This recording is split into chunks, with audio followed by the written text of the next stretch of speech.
Well, I could think of no better way to celebrate the 100th episode than to bring on the person who made sure that we're at 100 now and not like 6 months from now.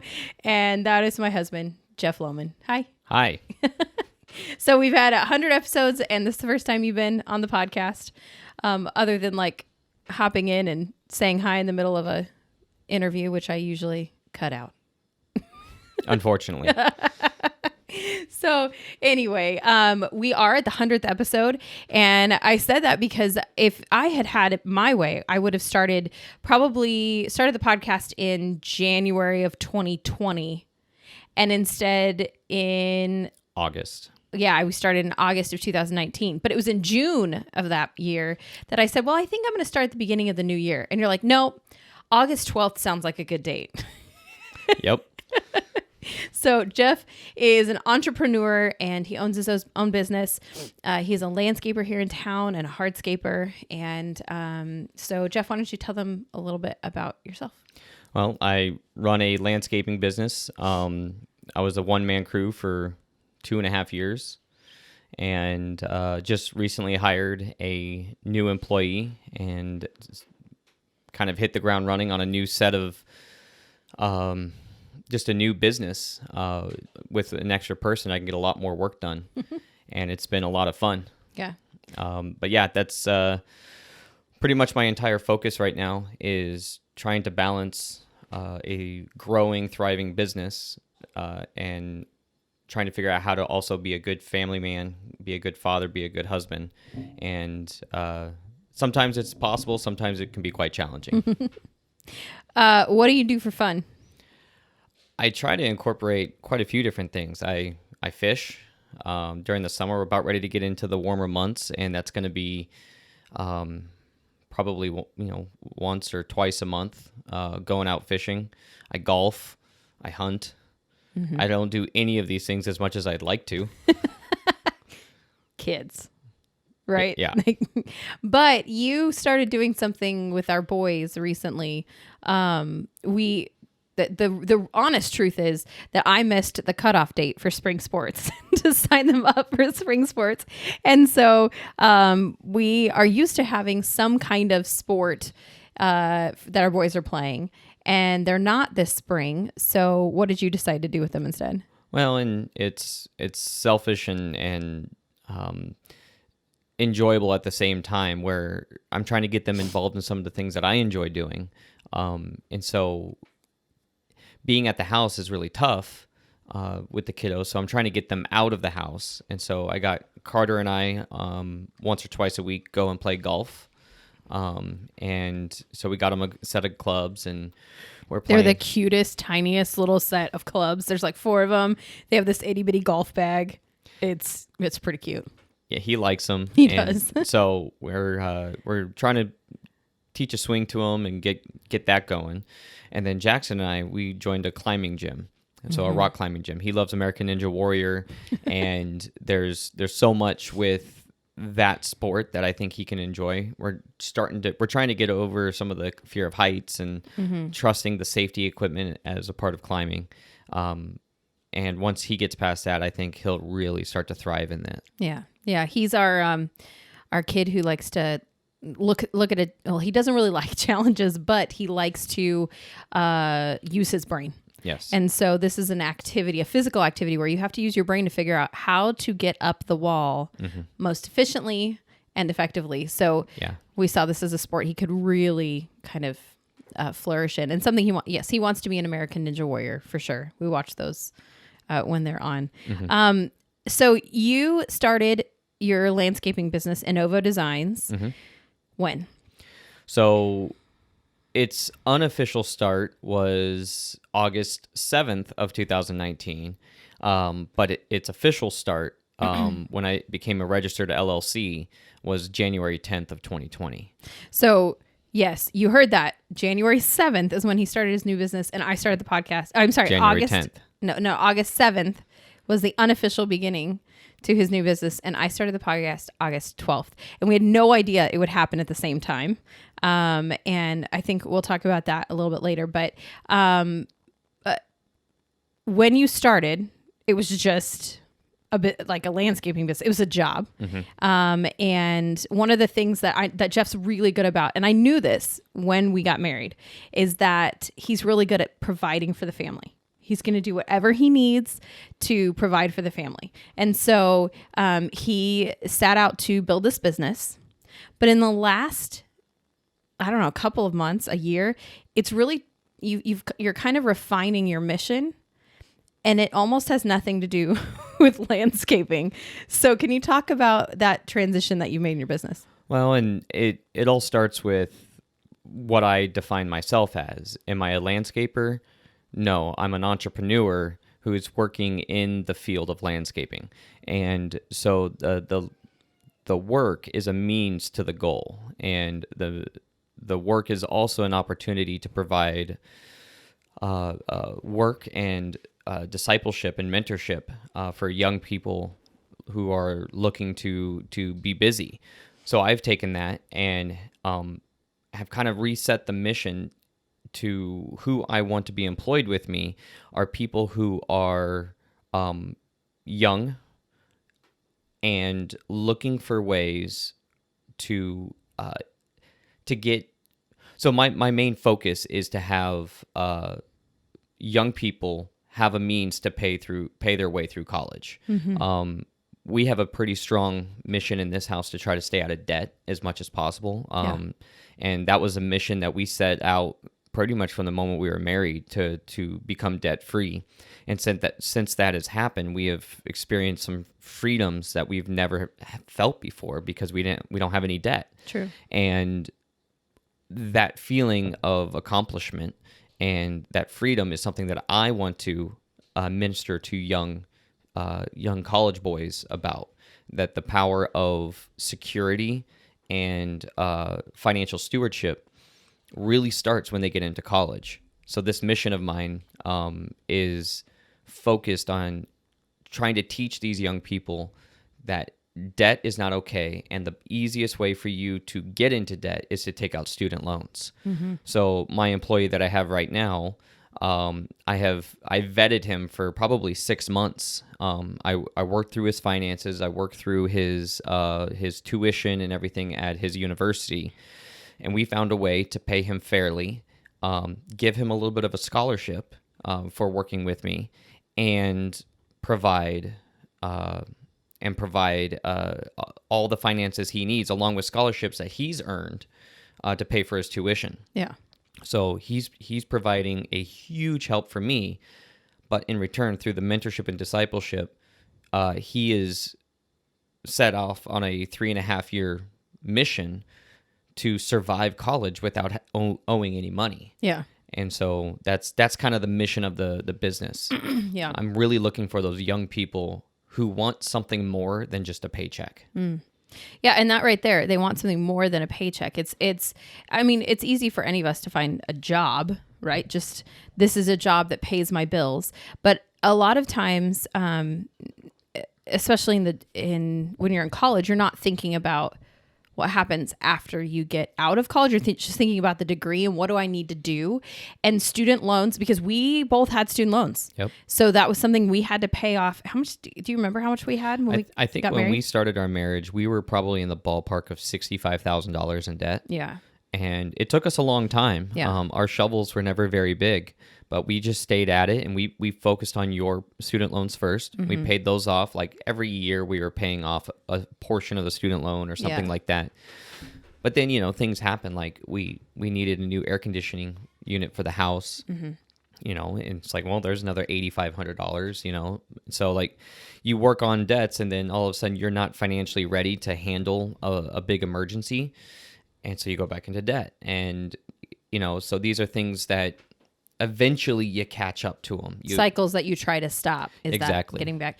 Well, and we paid, okay, so this is the 100th episode, but this is also, we just celebrated our 10th anniversary. Yes. Yes.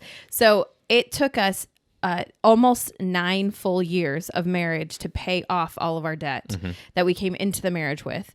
And so one of the things that we talked about I remember sitting in an airport in Georgia. It's probably the only time in our relationship where it was like we almost broke up and then we didn't. But one of the things we were talking about was dreams and what were our plans and our ideas about what would happen if we got married. And one of the things was... Yeah, this was before we were married. This is before we were married. We were talking about our student debt, and we were talking about paying that off, and how we had, especially myself, I wanted to live internationally. And so we had some dreams that we wanted to do. But one of the things we realized is that we couldn't do those dreams if we had a lot of debt.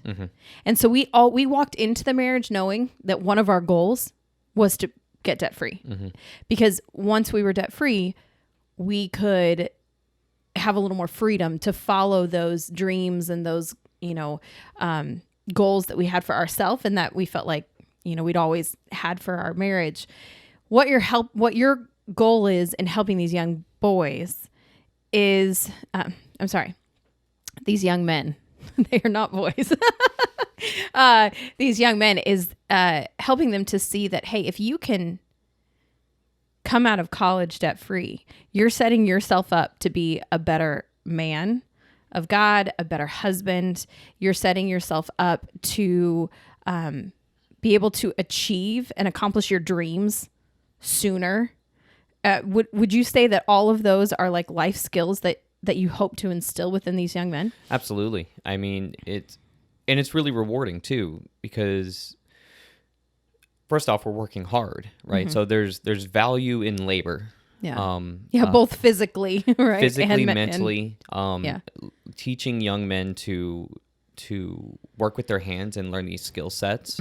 My guy right now, he's never pushed a rake, he's never pushed a lawnmower. He's green as they get, and yet over the last couple months, I can almost leave him alone to handle these things, and we're still working out the kinks. And you got to remember that these guys are 19 or 20. They make 19-year-old mistakes.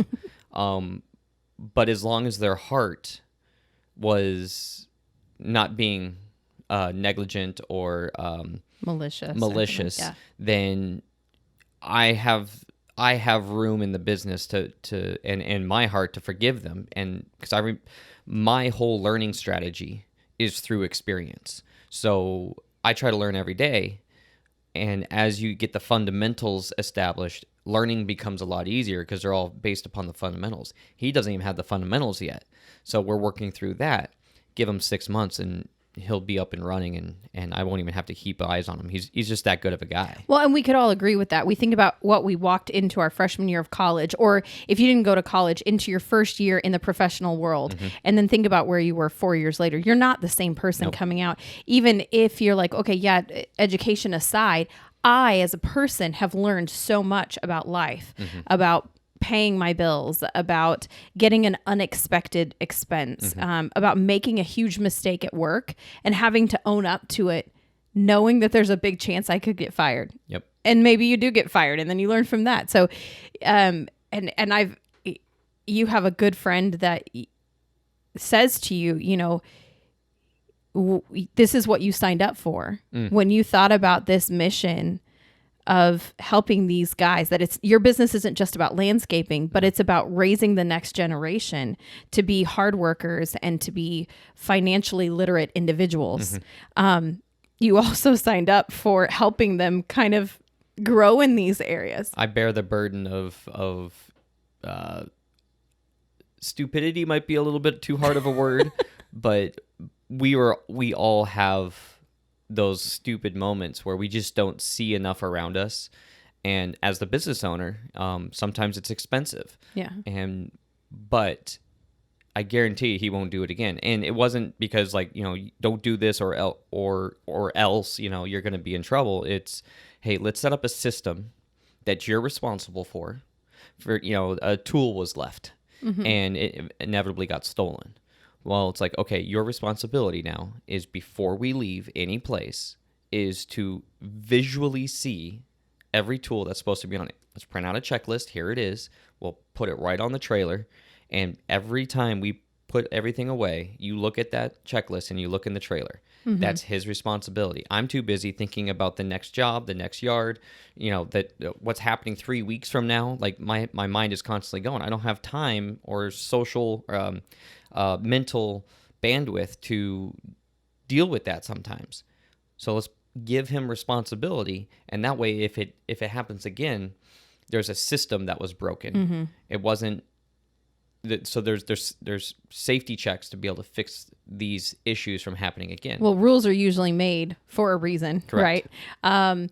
And he's not the first guy that you've had work with you. You've had, he's like your third young guy that's worked with you. Yeah. And with each one, you've learned lessons as a business owner. You've refined what your goal is with them. And he's kind of the first one that you've been able to really invest in. And I know that that's something that I think is good and a reminder for those of us that own businesses or have, as disciplers, obviously we talk about discipleship a lot, is that we're investing in the lives of these young men and women. And the truth is that we are to love them in their beautiful moments and in their hard moments. And you get to do that just in a little, along with a paycheck, where most of us, it's just over a coffee. So I wanted to just share with listeners a little bit about our story. We have been married for 10 years now. And we met so I am older than Jeff by 3 years, which is actually a family trait. If you check in with the rest of the marriages in our family, it's actually any of the girls are older than the guys. I don't know why that turned out the way it did. It just is the way it is. But after I returned from being a missionary in France, I met Jeff. And I had heard about Jeff, but I'd never met him. And then we met and I was like, yeah, this guy is too loud and talks way too much. I'm not interested. And what did you say, Jeff? Well, to be fair, I probably talk 20% less than Courtney does. Okay. So, but that's a lot because I already talk a lot. And so the two of us, I mean, when we got married, people are like, how is anyone ever going to get a word in? So we met, so I was single. Yeah. Before, when you were in France, I was dating another girl. And in the transition of you coming back to the States, we ended up breaking up. And so this is, maybe 2 or 3 months prior. And so we were attending a get together from our church, and At my house. yeah, at your parents' old house. Uh-huh.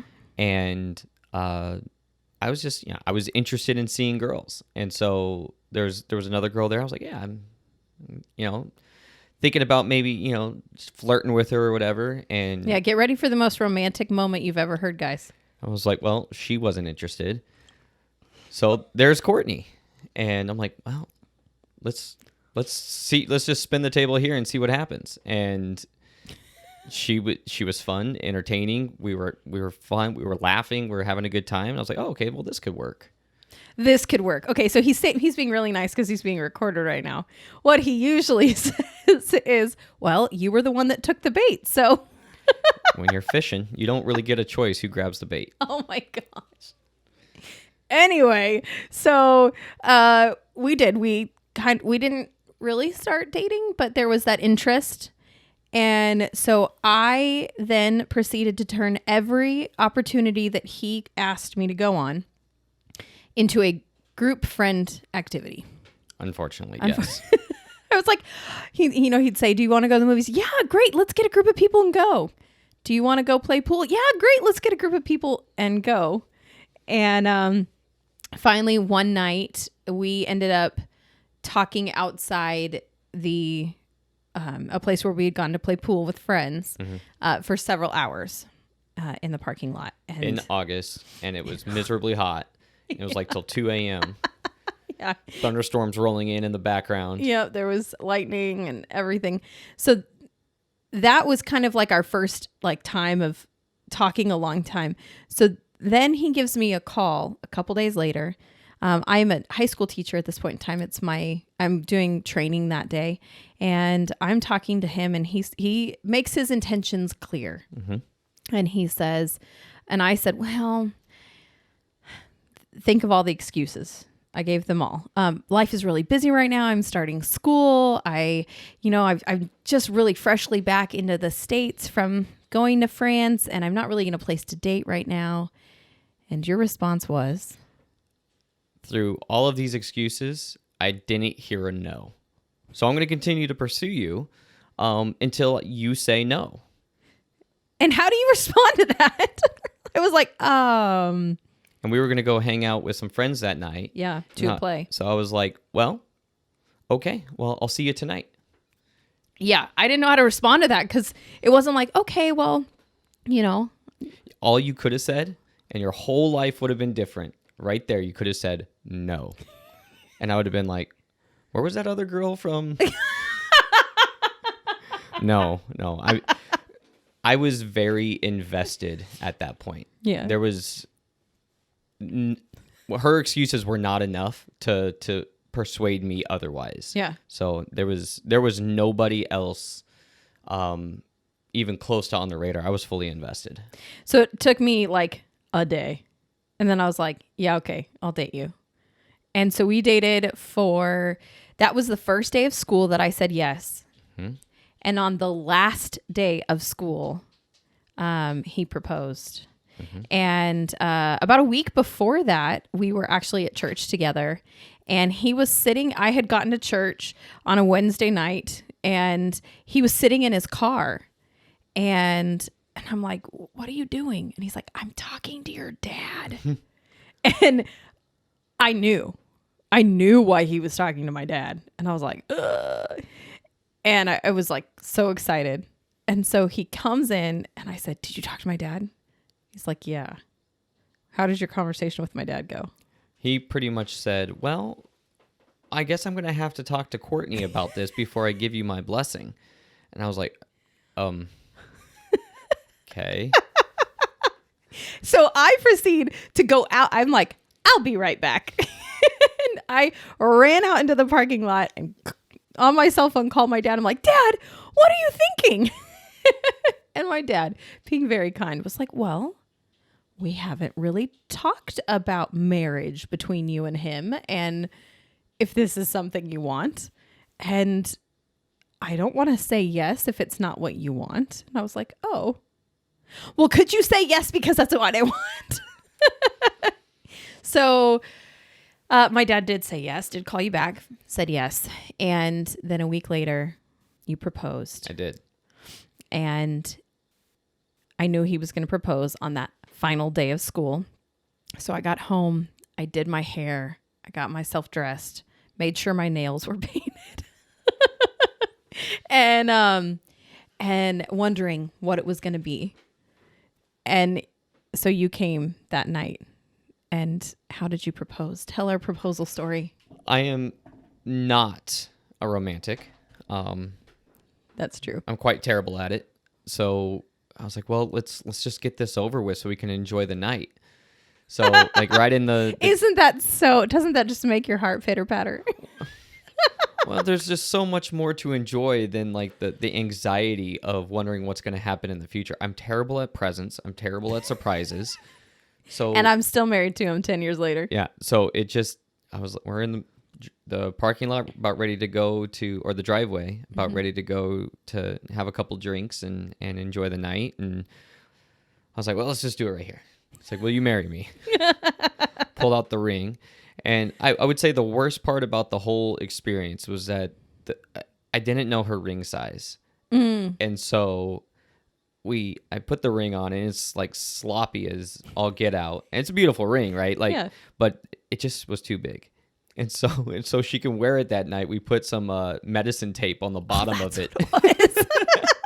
That's right. So it would fit so she could wear it. Yeah. Yeah. I mean, and to be honest, I laugh, but it was nice that the proposal happened at the beginning because then we just got to enjoy ourselves. We went to that place where we had played pool the very first time and we had dinner there. We had drinks. We played pool. And then we went and found a park and called our families and let them know. Oh, that's right. I remember that. We sat in the parking lot and called our families. But yeah, what you are good at though is knowing. You're not great at romance, but you are great at knowing me. So like the other day, he brought something home for me. And in our family, we call it a happy today. And my parents started this. Basically, that means it's like a gift that somebody gives you just because they thought of you. It's like a happy, not birthday present. Yeah, it's like a present, but there's no reason for it. It's just like, I just thought of you and I wanted to give it to you. So happy today. He gave me a happy today, which most women would go, oh, he brought you flowers, didn't he? I'm like, no. Or chocolates. Or chocolates, uh-huh. No, he brought me a package of smoked salmon. Yep.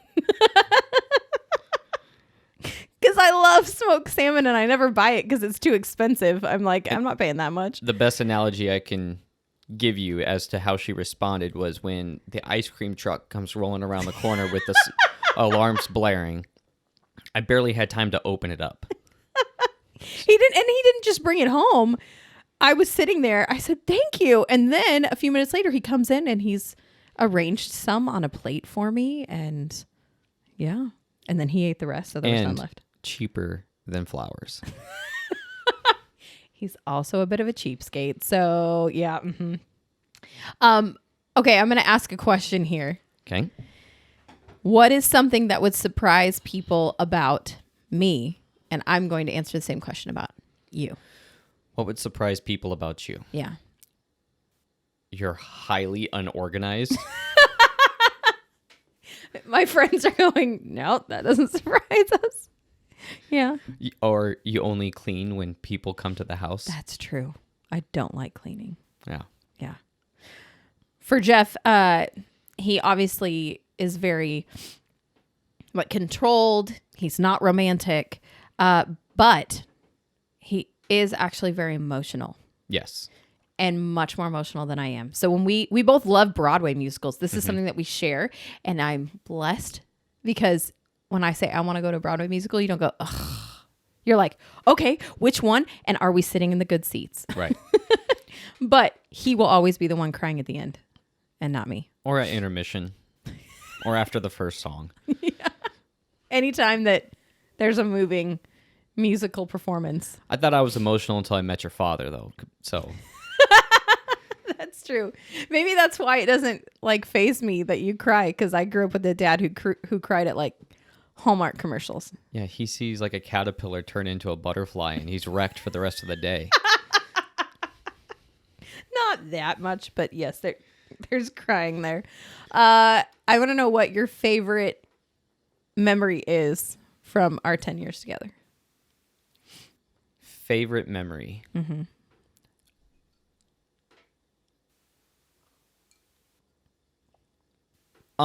I would have to say our hunting trips are pretty powerful. You saw my answer and you stole it. Well, you asked me first. Okay, go ahead. I think our hunting trips are pretty powerful. Mm-hmm. They're in the busy life of being young marrieds and with young family, having that time, 4 to 5 days of just you and I. A lot of people go to, vacations and, resorts and stuff like that. That's just not me. I mean, those are nice and those are fun, but I'd rather be hiking 7 to 10 miles a day in the forest or in the desert. We did that for our honeymoon. We went to an all-inclusive resort. That was fun. It was fun, but I sat on the beach and read, and he went and snorkeled. For hours. I was in the water for 15 hours. Yep. And I was like, I'm good. I got my books in the sand and a chair. And that was before the whole toe photograph thing was ever a thing. Toes at the beach. Oh, like a foot selfie? Yes, if that's what they're called. I was wondering what you meant by toe picture thing. I wasn't sure. But yeah, that's what she was doing, is just wrapped up on the beach. That's true. But our hunting trips, it is other people might take, you're right, go to a resort or something and basically pull themselves away from regular life, take some time away from the kids for just them. For us, we go hunting. That also includes camping. Mm-hmm. And the hunting that we're doing is deer hunting. Mm-hmm. And so you wake up super early in the morning and you hike, get to your spot. In the dark before the sun's up. Mm-hmm. And then you have to sit there. until the sun comes up. It's freezing, but because it's in the fall, but we can talk a little bit. And then we glass, maybe we get a shot off, maybe not. And then we go back home and we've got the afternoon to have lunch, relax, talk once again. And then we go back out for an evening hunt, come back, have dinner.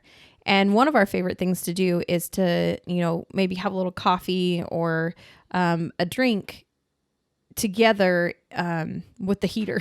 Oh, yeah. Our little buddy heater. But we'll just sit there and talk before we go to bed. I know for me, your mind is constantly going. Nonstop. But one of the things that you can do is you can actually turn off your mind pretty quickly. But my brain takes a little bit longer to shut down. So I need 48 hours to stop my brain from achieving things. Okay, this is the next thing we do. And then this is the next thing we do. And that 4 to 5 days gives me that ability to stop and think about other things. And then I would say the ends of the trips are when I feel like I'm invested in nothing else other than our relationship. And because it takes that long, I think we need those times. And we haven't had one in a little while. So 2 years. Yeah. I finally got drawn for elk this year, and hopefully I'll get drawn for deer too. But hunting over the last 5 years has been really sparse. Anyone who doesn't understand how hunting works in the state of Arizona, you have to get drawn. So you say, I want to hunt deer in this area, and you pay. And then there's a process which we do not need to go into, but you either get drawn or you don't. And if you don't, then that means no deer for the whole year, or no elk for that whole year, and good luck next year. So when we get drawn, it's a good thing, and it's fun. Because then we know we're actually going. Yeah, we get to go. Yeah. What's the hardest thing that we've endured in the last 10 years? Oh, easiest thing to say is when I lost my job with Game and Fish. That was the catalyst to start this business venture. But that's all the silver lining. But we were on our hands and knees lost. And you really get to find out who you are at those moments, when the rug is swept out from underneath you, the way that it was. But yeah, that was by far the easiest thing to say. That was our hardest situation. And that's what I was talking about when I said that you will always provide for our family. You were told on a Monday that you'd lost your job, and that Saturday you were working, removing pine needles and making money. So you were unemployed for technically 6 days. And so I know that you will always work hard. What did you learn about yourself and your faith in that time, in that situation? So as long as I have my health, I'm unstoppable. It's given me the confidence that, one, God is good. Through the hardest times in your life, God is still good. Two, if you're desperate, you can do anything. And I think this country doesn't understand desperation enough. And how easy it is to live in this world, in the United States, how easy it is to live here, has made some people not understand how good they have it, or how hard other successful people had to work for it to get to where they are. And because I lost my job with Game and Fish, we're on a trajectory that has been life-changing. Yeah. And it wasn't until 2 years later that I actually finally felt like I could say goodbye to it. For 2 years, I held on to that job. You grieved it. Oh, yeah. Yeah. And, there's still times I grieve it. I even now, I think I really enjoy the job. But no, I've learned so much about myself, my ability to work hard, my ability to thrive. Given the opportunity and the freedom to make my own decisions have only yielded positive results for our family. Mm-hmm. Yeah, I would say that started off. You losing your job started off the hardest 2 years of our marriage, basically the 8th and the 9th year of our marriage. There was that which was unexpected. And then that immediately, what was it? No. Was it before that Mom was diagnosed? Oh, yeah. Yeah, it was before that. That's right. Right before because we flew out there in July. Yeah, that's right. So April before that, my mom was diagnosed with brain cancer. Mm-hmm. Then in August, my Jeff lost his job. Then it was the end of August. It was the next year. Yeah. So then, then the next year hits and the pandemic hits. Mm-hmm. And then my mom died the next August. Almost a year to the day that we lost. It was at the end of August, wasn't it? It was at the end of August, yeah. So 13 months after I lost my job. Because it was 16 months after she was diagnosed. Mm-hmm. So it was just like when the pandemic hit, we were like, why not? Sure. Life is already hectic and crazy and totally unexplainable. Why not throw a pandemic in? Well, and that was also the time where we decided to really buckle down and eliminate debt. Yeah. And so we threw every penny that we had towards student loans, towards credit cards, towards whatever. In January of 2020. And we were leaving literally scraps as an emergency fund. And all of a sudden the pandemic hits and we're like, okay, scraps is no longer an option. Yeah. We need to save a little bit more money because none of us know what's going to happen. Yeah. So we tripled our emergency fund just in case. But I started my business in January of 2020, and I grew my business in the pandemic. Mm-hmm. And it was actually in my realm, it was one of the best things because everyone was home. Yeah. So they were staring at those weeds in their front yard. Yeah. They're sick and tired of looking at, nasty yards. Yeah. So. Yeah. And I think that for sure we both grew in that 2 years. Mm-hmm. We grew closer as an extended family as well. I know for me, I saw a lot of the ways that God was faithful in the struggle times. God took me to Exodus, and I began to read through Exodus and see how he was so faithful to the Israelites when they were in captivity and when they were in the desert. And I identified with them during that time of feeling like we were in a desert season. Oh, yeah.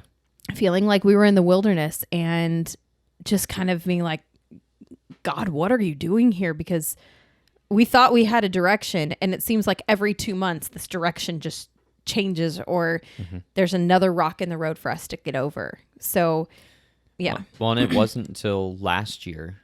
Yeah. So a year after your mom died, that I feel like we finally have traction, and we're like every move. Well, in my business currently, like there's a lot of momentum, and when you're in survival mode, I mean, when I lost my job and your mom was sick, there was literally like 2 weeks where I felt like I maybe had a meal.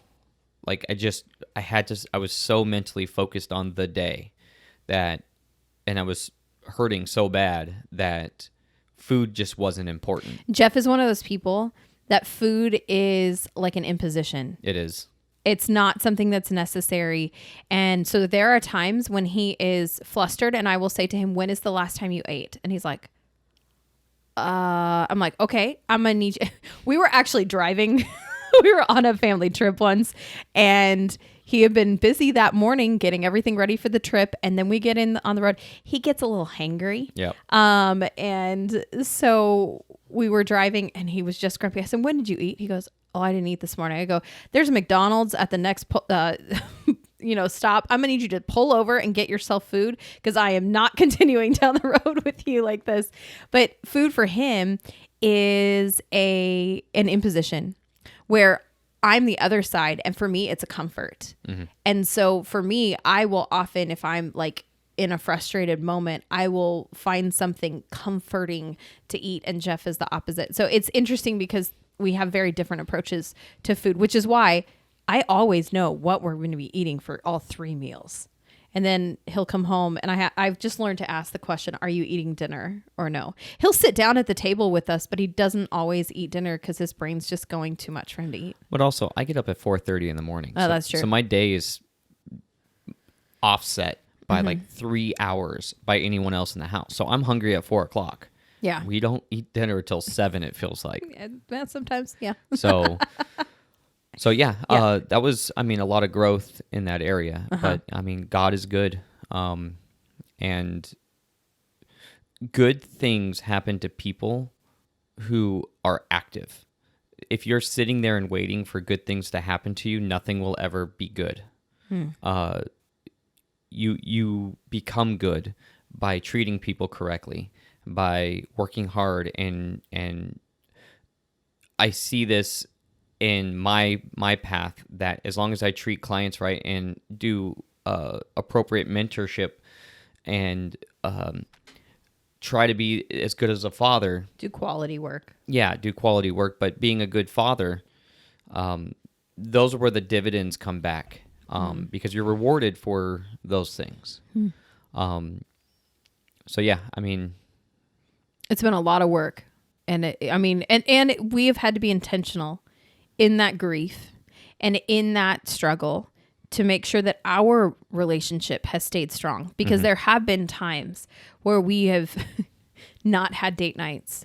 We are blessed to have marriage mentors.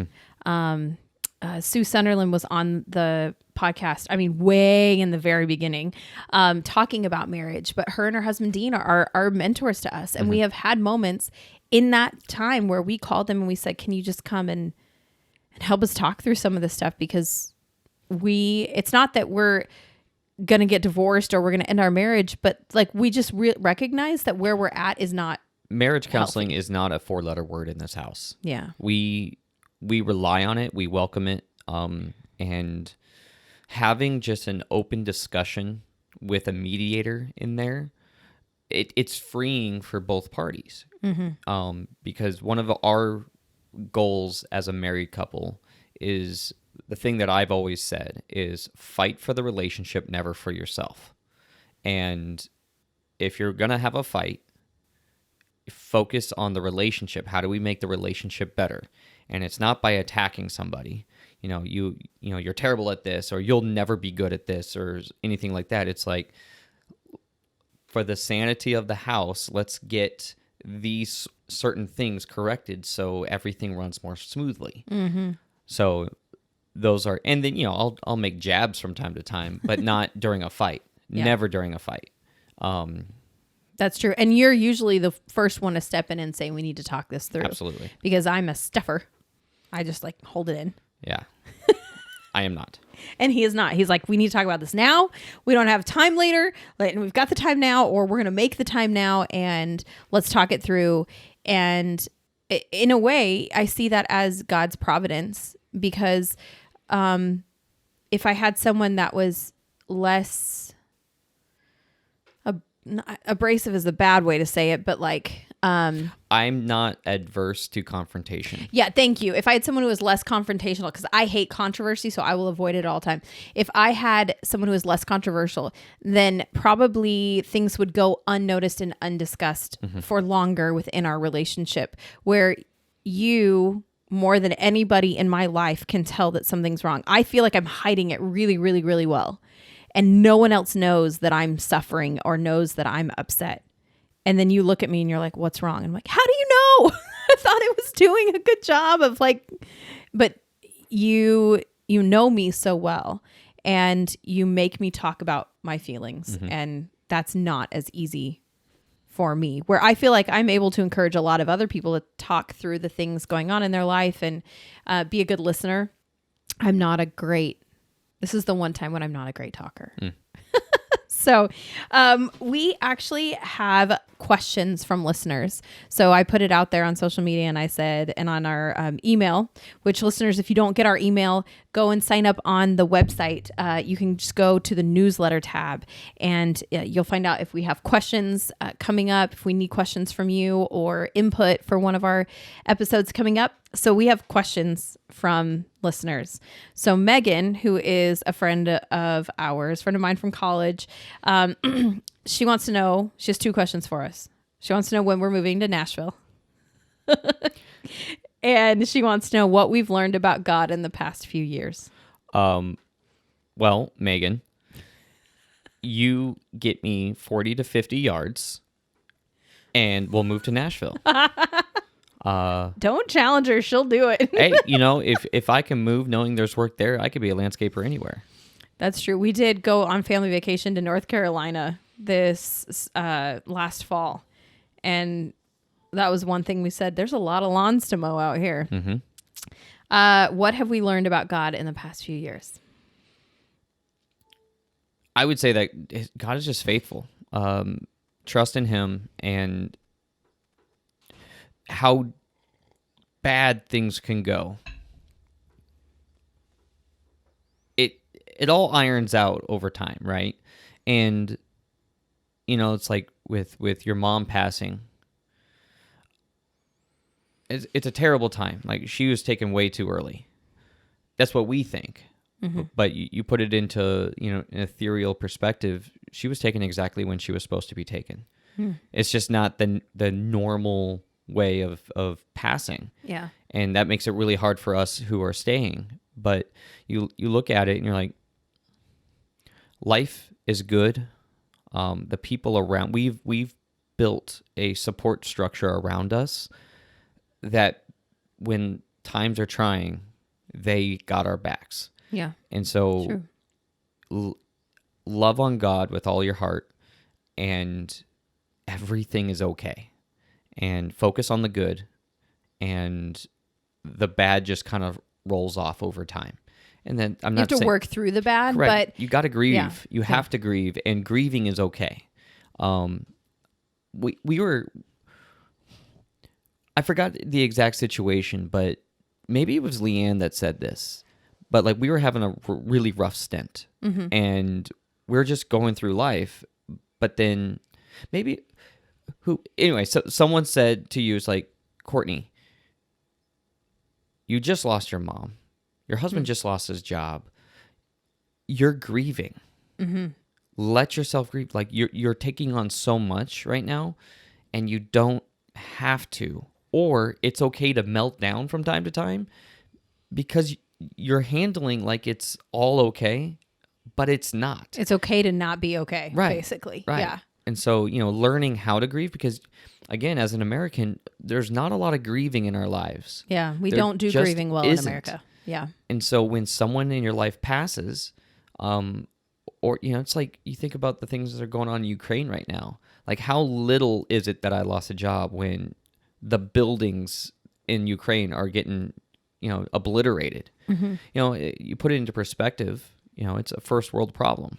Well, and I think that you mentioned it, that God's plan is best. Mm-hmm. And I think, we realize that if you had stayed with Game and Fish, you would have loved what you did. Absolutely. Because that was kind of a dream job for you. And that's why it was such a hit for us. But what we also realize is we probably wouldn't be debt free right now.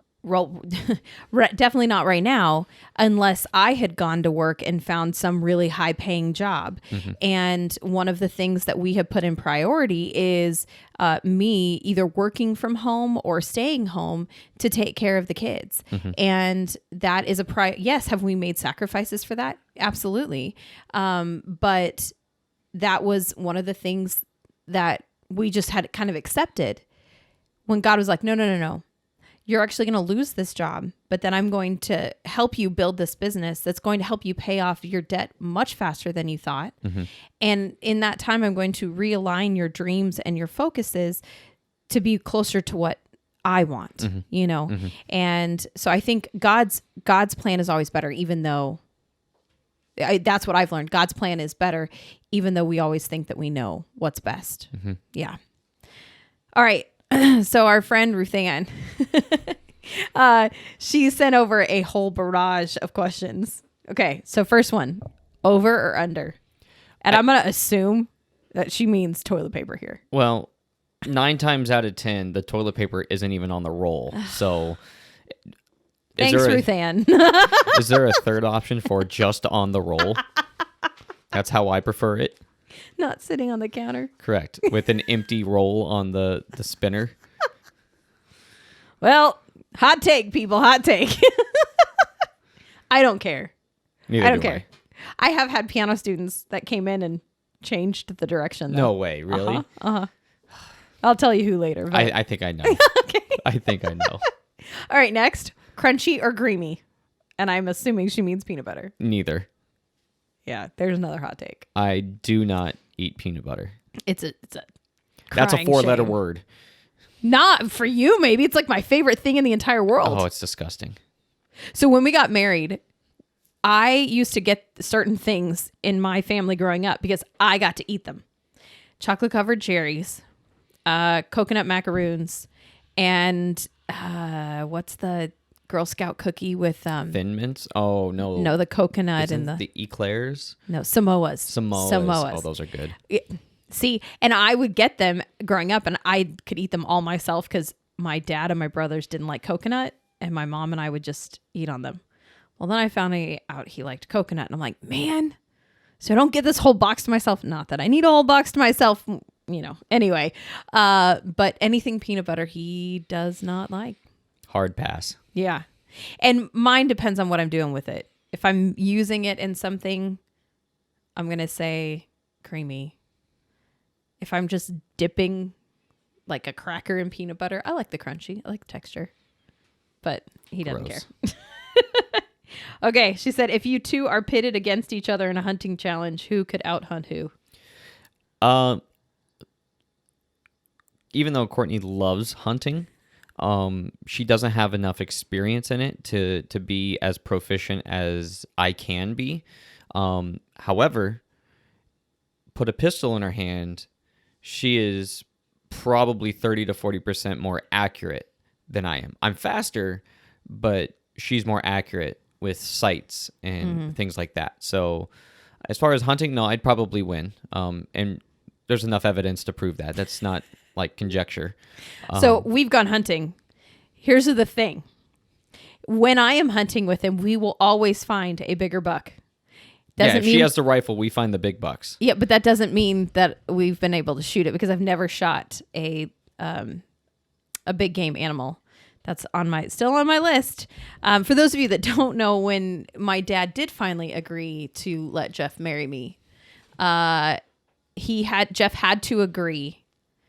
Agree to my dad to take me hunting. Yep. Yeah. And so he has followed through. We've had opportunities. We've either missed or had environmental issues cause, other hunters come in and scare away the deer and. Yeah. I mean, the list goes on, but yeah. Persistence will eventually pay off. Yes. I'll get there eventually, but yes, Jeff would definitely win. It's a big day when we go dove hunting and I come away with more dove. That happened once this last fall. Yeah, that was a bad day for me. He blames it on, I got a new gun and it's not sighted in. Yeah. that was my worst showing ever. Ever. That's true. I mean, it was great because there's not a day. Anytime I can out hunt my husband, that's great. There's usually not a day that I don't limit on dove. Yeah. And I got like one. Yeah, it was real bad. I was like, I don't want to talk about Our it. dogs were picking up dove that belonged to other people. My dogs are so mad at me. Because you weren't shooting anything. Yeah, that was a bad day.